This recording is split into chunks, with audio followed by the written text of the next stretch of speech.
the culture added and any coloring if they're going to use it. To color the cheese, we use annatto, and it's a plant derivative from the lipstick tree, so it's a natural coloring.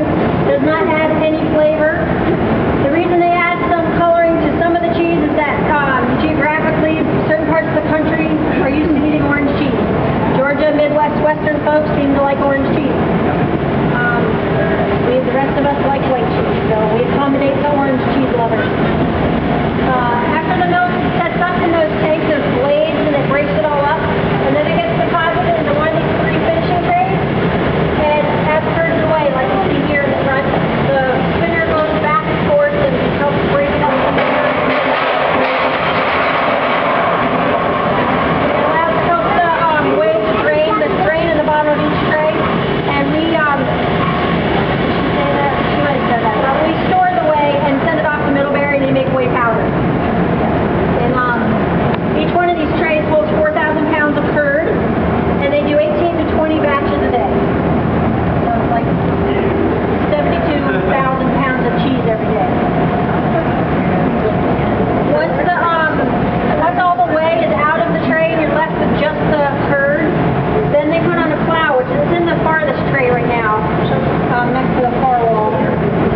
It looks like a little snow plow, and it brings a little bit of the curd at a time to this end of the table, and then they have an auger that they can put onto whichever tray they need, and then they vacuum pump it through those red and white hoses up into a stainless steel holding tower. You can see, like they show in the video, they don't wear gloves. It's down to the cleaner not to.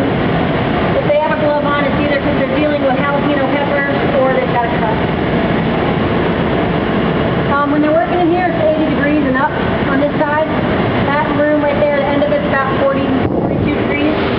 That's a little bit of a holding room. Some of the cheese and product is in there before it goes on to the tractor trailer. So if I were to open up, we'd get a nice black container. We can head down here. Window.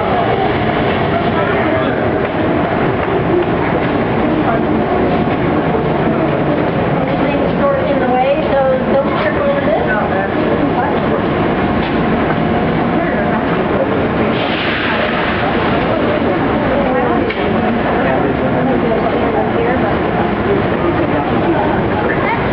After the curds are in the tower, then it'll come out one of these 2 stacks that you see towards the back of the room there.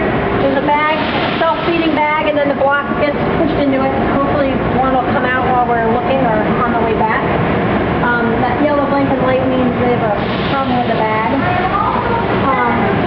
But it comes out and then it goes, yeah, where's it going to be coming? There's it all. Each block is between 40 and 45 pounds. It'll go down the line and go through a cryobacker, suck all the air out of the bag, and then the heat sealer is the orange blending machine. These 2 tables in the center, they use to make round real cheese. They do that about once a week. It's always like 4 o'clock in the morning, so you can rarely get to see it. But right now it's all being sent to Vermont, and it's a Foss-bound cheese-aged cheddar. They age it for about 10 months, so it's man-made cheese. But it's Foss allows mold to form on the outside, so the cheese ends up being a consistency of like a really good Parmesan cheese. It's good for shredding.